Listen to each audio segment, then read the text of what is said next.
India के industrial relation system में एक बहुत बड़ा बदलाव हो चुका है।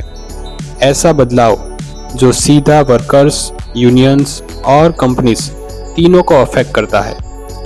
अब ट्रेड यूनियन को रिकॉग्नाइज करना कंपनी की मर्जी नहीं है, सरकार ने इस पर क्लियर कानूनी नियम बना दिया है। पिछले कई सालों तक इंडिया के ज़्यादातर फैक्ट्रीज में यूनियन रिकॉग्निशन एक कंफ्यूजन था। कहीं कंपनी यूनियन को मान लेती थी, कहीं इग्नोर कर देती थी। इस वजह से मल्टीपल यूनियंस, स्ट्राइक्स और बीच बीच में प्रोडक्शन लॉस भी होता था। अब इस अनसर्टेनिटी को कानून ने ख़त्म कर दिया है। इंडस्ट्रियल रिलेशंस कोड 2020 एक नया सिस्टम लेकर आया है। इस सिस्टम का सीधा मतलब है, अगर यूनियन रूल फुलफिल करती है तो कंपनी को उसे रिकॉग्नाइज करना ही पड़ेगा। ये एक ऑप्शन नहीं है, ये एक लीगल ऑब्लिगेशन है।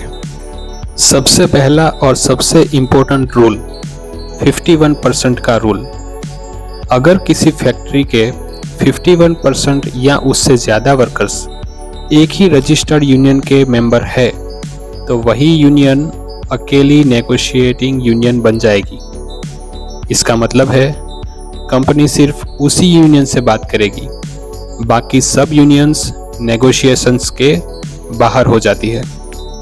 फॉर एग्जांपल, मान लीजिए किसी फैक्ट्री में 100 वर्कर काम कर रहे हैं। अगर 51 वर्कर्स एक यूनियन के साथ खड़े हो जाते हैं तो कंपनी के पास कोई चॉइस नहीं बचती।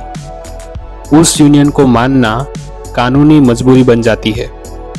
अब सवाल आता है, अगर किसी भी यूनियन के पास 51% मेंबर्स ना हो तो क्या? इस सिचुएशन के लिए कानून एक और सिस्टम देता है, negotiating council.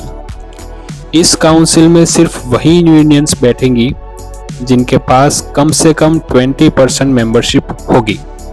For example, union A के पास 30% मेंबरशिप है, यूनियन बी के पास 25% है और यूनियन सी के पास 15% है। इस केस में नेगोशिएटिंग काउंसिल में सिर्फ यूनियन ए और यूनियन बी ही रहेगी, यूनियन सी बाहर हो जाएगी। अगर मेंबरशिप को लेकर कंपनी और यूनियन में डिस्प्यूट हो जाता है तो डिसीजन कंपनी नहीं करेगी, यूनियन भी नहीं करेगी। ये फैसला करेगा industrial tribunal. Tribunal record check करेगा, मस्टर रोल वेरीफाई करेगा और फाइनल डिसीजन देगा।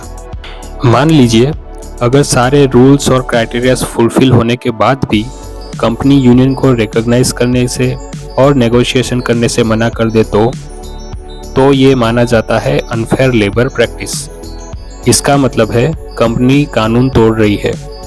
इस पर पेनल्टी भी लग सकती है और लीगल एक्शन भी हो सकता है। तो ये पूरी चीज़ वर्कर के लिए क्या मायने रखती है? वर्कर्स के लिए ये एक स्ट्रॉन्ग सिग्नल है। यूनियन रिकॉग्निशन अब कोई फेवर नहीं है, ये एक लीगल राइट है। लेकिन इस राइट के साथ एक रिस्पॉन्सिबिलिटी भी आती है, यूनिटी। जितनी ज़्यादा एकता उतनी ज़्यादा ताकत। तो दोस्तों, कंक्लूजन ये है, इंडस्ट्रियल रिलेशन कोड 2020 ने एक बात बिल्कुल क्लियर कह दी है, या तो एक स्ट्रॉन्ग यूनियन बनेगी या एक क्लियर नेगोशिएटिंग काउंसिल बनेगी। कंफ्यूजन का यहाँ पे कोई स्कोप नहीं है। अब सवाल ये नहीं है कि कंपनी यूनियन को रिकॉग्नाइज करेगी या नहीं, सवाल ये है क्या वर्कर्स एक साथ खड़े हो पाएंगे। तो दोस्तों, ये था इंडिया के इंडस्ट्रियल रिलेशंस में सबसे बड़ा बदलाव, सच, साफ और कानूनी। Thank you.